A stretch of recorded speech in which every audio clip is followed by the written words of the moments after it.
Boa noite. A polícia já tem identidade de 2 homens suspeitos de matar um médico aqui em Manaus há um mês. Hoje, uma nova perícia foi feita no carro da vítima.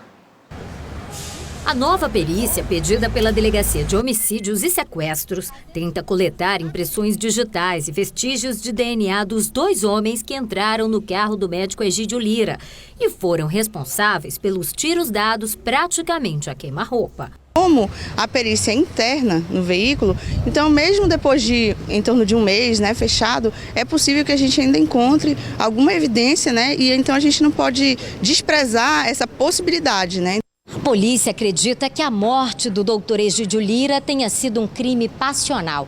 Além dos 2 homens que entraram no carro do médico e foram responsáveis pela execução, existe uma terceira pessoa que pode ser o mandante dos crimes. Outros envolvidos podem ser identificados depois da prisão desses suspeitos. No dia 1º de novembro, o médico foi abordado em casa e levado no próprio carro até a Zona Leste. No caminho, ele foi morto a tiros. O corpo dele foi encontrado no banco de trás da picape, enrolado em um lençol. Depois da divulgação destas imagens, a polícia recebeu várias informações. Nós estamos bem avançados em relação a esse caso e esperamos em breve apresentar já os autores e o possível mandante do crime.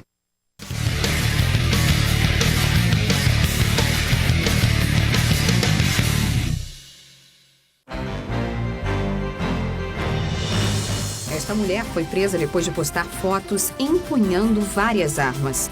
A polícia também encontrou na casa dela muita munição. Ela disse que as armas eram do primo, que, segundo as investigações, é suspeito de envolvimento com o tráfico de drogas na Zona Norte. Mais de 1 tonelada de pescado, além de vários animais silvestres, foram apreendidos pelo Instituto de Proteção Ambiental do Amazonas, na Reserva Ambiental de Uatumã. A caça e a pesca sem autorização são proibidas na região.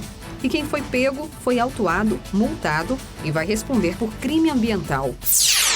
A Polícia Federal apreendeu uma porção de cocaína dentro de uma panela no Aeroporto Internacional de Manaus. A droga estava com um venezuelano, que receberia $3.000 para levar a droga até Portugal.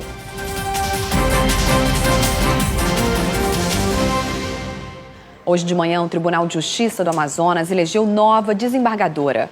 Nélia Caminha Jorge foi escolhida pelos magistrados.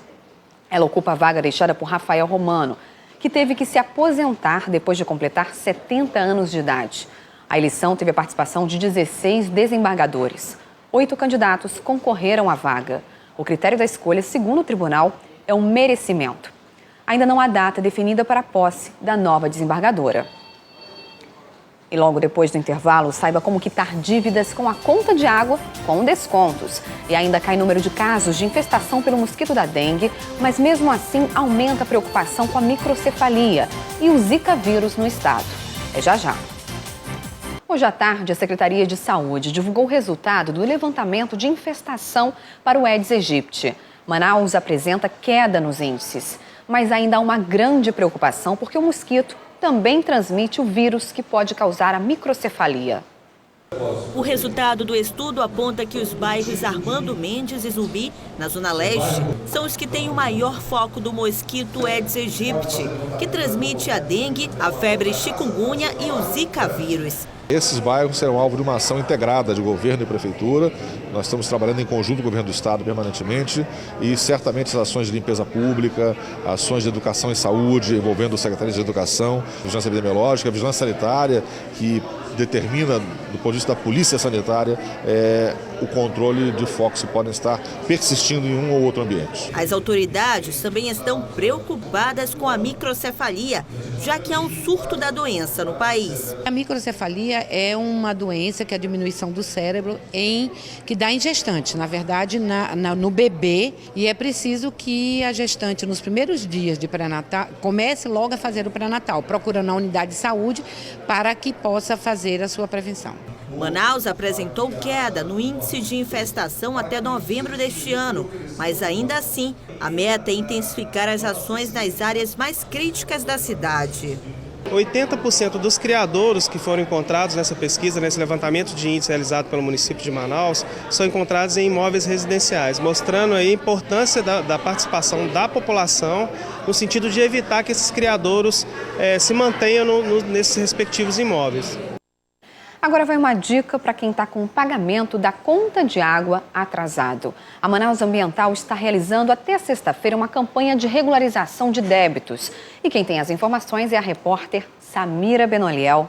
Boa noite, Samira. Como é que as pessoas podem negociar suas dívidas? Tem algum desconto? Tem sim, Amanda. Muito boa noite para você e para todos que nos acompanham. Olha, os descontos vão até 80%. E a gente conversa agora com o diretor comercial da Manaus Ambiental, que vai trazer mais informações para a gente. Como é que vai funcionar essa Big Black Week? Boa noite, obrigado. Ela funciona com olhar sobre o desconto, dando toda a possibilidade de negociação ao cliente. A partir de R$100 você já pode negociar a sua dívida. Se tiver uma dívida muito atrasada, teremos desconto até 80%. O importante é negociar. Diferentemente da campanha da Friday, a gente tem a semana inteira para negociar. O importante é negociar. Podemos parcelar, podemos dar descontos do pagamento à vista.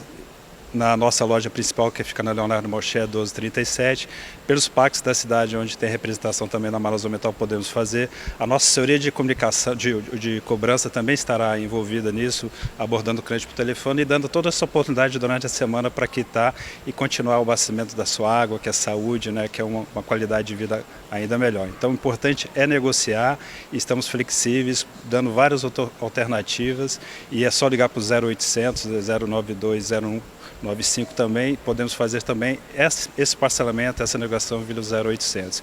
E isso é importante que temos essa semana, né, como um expediente comercial, todo o nosso colaborador envolvido nessa negociação. É importante o cliente resgatar, né, foi um ano difícil para todos nós, né, então essa é a oportunidade de regularizar e ter seu abastecimento em dia também. Para a gente finalizar, o que a população não pode esquecer de levar na hora de negociar? Importante levar a última conta, né, colocar sempre à disposição do atendente todos os seus dados, a sua identidade, né, e a forma que você quer parcelar. O importante é caber no bolso, no orçamento da dona de casa, do nosso pai de família. O importante é equalizar isso, equilibrar suas finanças e começar a vida nova com água e saúde dentro de cada domicílio. Isso que é o mais importante. Então estamos abertos para qualquer negociação e essa semana intensificando todo o trabalho com várias oportunidades de desconto e parcelamento. Ok, diretor, muito obrigada. É isso aí, Amanda, uma grande oportunidade de entrar um ano sem dívidas, né? Volto com você.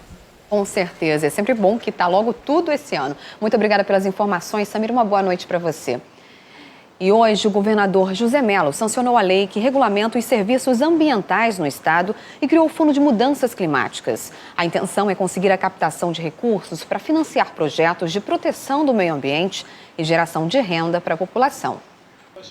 A nova lei assinada pelo governador cria regras específicas para a conservação do meio ambiente e facilita o acesso de recursos para o Amazonas. Essa lei é o ordenamento jurídico que vai permitir que a gente possa ter o chamado desenvolvimento sustentável, de um lado, e vai permitir também que o Amazonas, olhando o Estado, a União e até particulares, eles possam ter acesso aos créditos de carbono.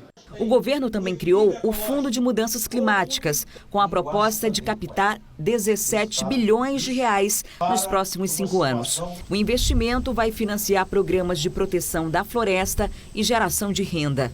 Como ele é um fundo múltiplo e dinâmico, tanto público como privado, a ideia é que possam, os recursos possam vir de doações, né, possam vir de governos, de agências bilaterais. Tem toda uma estrutura, uma abertura para que isso seja possível. Inclusive, o governador pretende conseguir as primeiras doações na Conferência do Clima das Organizações das Nações Unidas na França, onde 195 países estão discutindo o assunto. Eu vou conversar com a Noruega, que é um país que tem conceitos ecológicos importantes. Vou falar com a Alemanha, que também tem, com o governador da Califórnia, que tem um trabalho muito importante nisso aí. Eu quero fazer uma grande coalizão em torno daquilo que é a nossa realidade. À medida que o fundo conseguir captar recursos, ele será investido dentro do estado, que terá o compromisso de manter as áreas florestais protegidas. Agora vamos falar de trânsito. Vamos ver como ficam as imagens do trânsito nessa noite? Você tem imagens da Avenida 7 de Setembro, próximo ao Parque Jefferson Teles, no centro da cidade. O trânsito é tranquilo, poucos carros circulam pela via. Agora nós vamos para a Avenida Costa e Silva, na Zona Sul, onde o tráfego é maior, principalmente no sentido centro-bairro. Mesmo assim, não há retenções. E daqui a pouco, fiscalização no trânsito é reforçada na cidade durante o mês de dezembro. E veja também os relatos do sufoco vivido por atletas amazonenses que estavam no Peru em meio a protestos e barricadas. Os detalhes já já. Ontem você viu aqui no A Crítica na TV a primeira reportagem da série sobre a terceira maior organização criminosa do país, a Família do Norte. Hoje você vai saber como a FDN arrecada mais de R$200 mil por mês só com doações de seus integrantes. Dinheiro que serve supostamente para comprar autoridades, financiar advogados e até bancar festas de aniversário, segundo o relatório da Polícia Federal. Veja agora na segunda reportagem da série de Márcio Azevedo e Carlos César.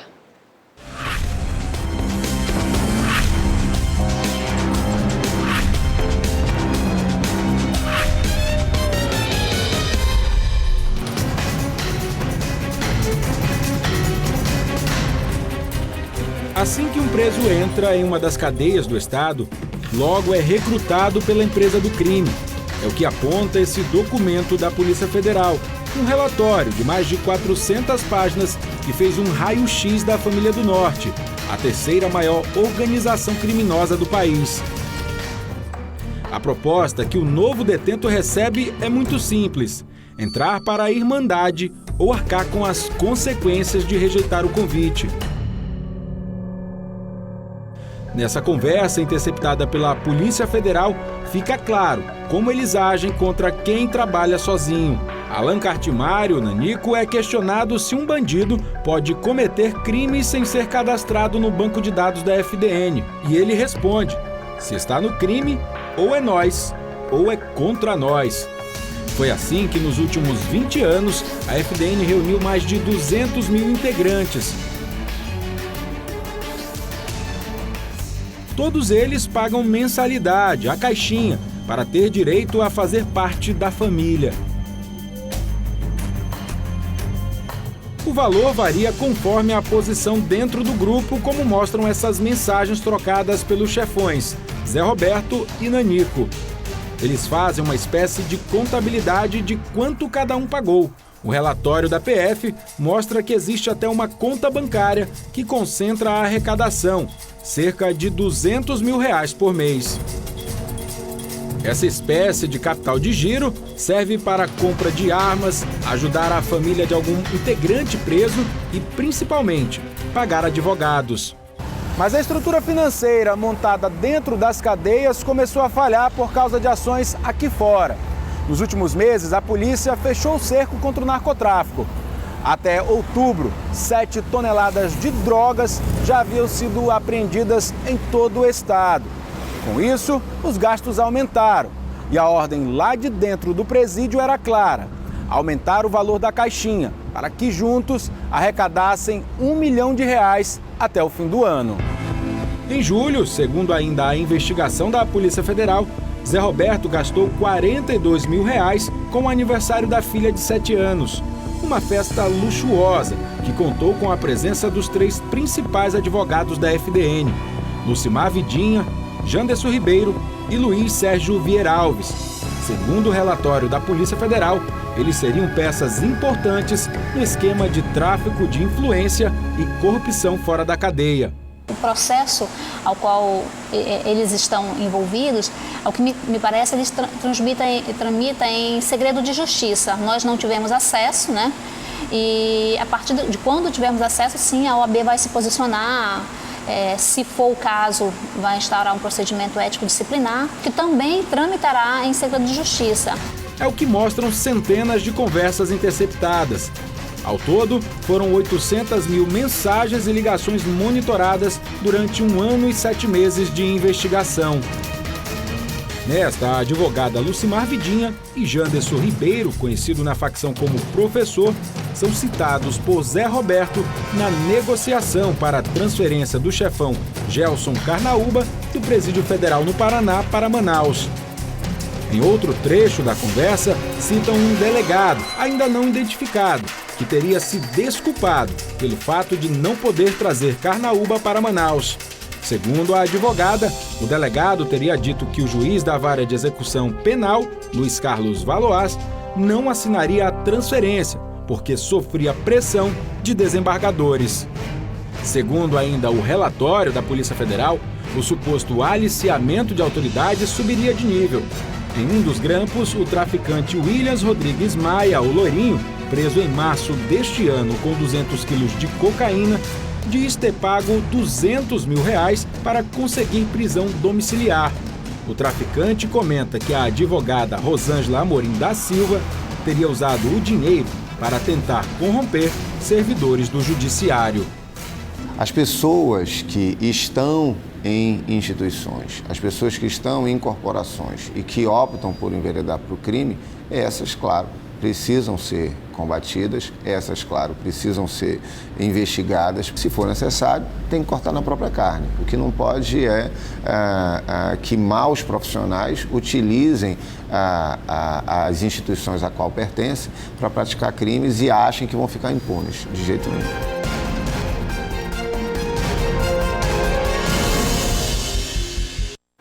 Olha, amanhã na terceira reportagem da série, você vai ver como a empresa do crime planejava crescer ainda mais. A meta era entrar para a política e eleger prefeitos e vereadores.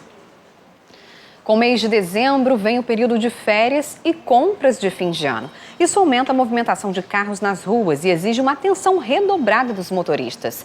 Para ajudar a evitar acidentes e impedir o estacionamento irregular, o Manaus Trans vai reforçar a fiscalização com a Operação Natal. O principal foco da operação é o centro comercial da cidade. De 8 da manhã às 9 da noite, os agentes de trânsito vão estar nas principais ruas dessa área. O objetivo é agilizar a circulação e evitar o estacionamento irregular. Os agentes de trânsito vão estar monitorando principalmente a Getúlio Vargas para não deixar fechar cruzamento, para a saída do centro da cidade com a obra na Eduardo Ribeiro, poder ter um escoamento muito bom, tanto pela Getúlio Vargas quanto pela Joaquim Nabuco. Nós temos um monitoramento também na 24 de maio, na Lobo da Almada, para facilitar todos aqueles carros que antes saíam pela Eduardo Ribeiro, hoje estão saindo por essas duas ruas. Atualmente existem no centro de Manaus 3.500 vagas de estacionamento público. O número é insuficiente para a quantidade de veículos que circulam por aqui. Por isso, o Manaus Trans, durante este mês, liberou o estacionamento que era restrito em alguns pontos. O estacionamento da Avenida 7 de Setembro, todo ele vai estar liberado para a população. A mesma coisa também a área de estacionamento na Floriano Peixoto, que é o principal corredor de saída dos ônibus do Terminal Central. A rua é extremamente larga e a gente consegue proporcionar essas vagas para as pessoas que estão vindo ao centro da cidade por conta de suas compras. Os shoppings da cidade e outras áreas comerciais também vão ter agentes de trânsito. Cerca de 240 profissionais vão atuar na Operação Natal até o dia 1º de janeiro. E depois de mais de uma semana enfrentando protestos e barricadas nas estradas do Peru, um grupo de amazonenses que ia fazer uma expedição a pé em Machu Picchu conseguiu voltar para o Brasil. O país passa por conflitos com manifestantes que, segundo a imprensa peruana, são contra o decreto do governo que intensifica as fiscalizações de produtos químicos usados em mineradoras ilegais no Peru. O grupo registrou os momentos de tensão durante as manifestações que bloqueavam vários pontos da estrada peruana. E aí nós estamos aqui aguardando para ver se a gente consegue viajar. Antônio e mais 2 amigos conseguiram chegar ontem no Brasil depois de 9 dias no Peru. Eles são atletas do trekking, caminhadas de longa distância. E a meta era chegar em Machu Picchu. Mas depois da fronteira do Acre, encontraram as primeiras manifestações na rodovia transoceânica. Uma coisa que marcou muito foi porque no segundo dia de caminhada, nós chegamos num local chamado São Pedro. E aí eles tinham que fazer um comboio com 4 ônibus que era para tentar passar o bloqueio. Aí combinado foi sair meia-noite o ônibus. Aí nós ficamos esperando. Quando a gente chegou na estrada, estava tudo tranquilo. De repente eles apareceram da mata, jogando pau no meio da rua, pneu e jogando gasolina e tacaram fogo. E a gente ficou muito agoniado dentro dos ônibus porque não sabia o que fazer. Quando chegaram em Puerto Maldonado, local onde se concentrava a maior parte dos protestos, o grupo tentou voltar para o Brasil de avião, mas os voos estavam suspensos. Então foi preciso mudar os planos. Eles decidiram ir para Cusco, de onde pegaram um voo para a cidade de Arequipa, ainda no Peru. Depois enfrentaram mais 12 horas de ônibus para La Paz, na Bolívia. De La Paz, a gente pegou 2 dias de ônibus para chegar num local chamado Trevo, que aí nós optamos, em vez de ir para o Acre, optamos ir para Porto Velho, porque era mais próximo e a gente não tinha mais tempo, entendeu? Porque tinha que pegar nossa passagem de volta para cá, para o Brasil. Porto Velho vieram... de Porto Velho nós voltamos de avião. E agora os amigos recuperam as energias e a saúde em casa. Eu não aconselho ninguém para ali, o negócio não está fácil. E pelo que eu vi, com certeza a coisa vai piorar, porque quando o comentário do tremor, nem se compara com o que está acontecendo lá. Nossa, que susto. Que bom que eles conseguiram voltar, né? Mas enquanto isso, outros grupos de amazonenses ainda continuam isolados no país. E a orientação do Itamaraty para quem ainda não conseguiu voltar para casa é mesmo esperar em um hotel seguro. Eu fico por aqui. Não perca agora as novidades desta noite do Peladão a Bordo com a Natália Nascimento. Uma excelente noite para você e amanhã a gente volta a se encontrar aqui no A Crítica na TV. Até lá!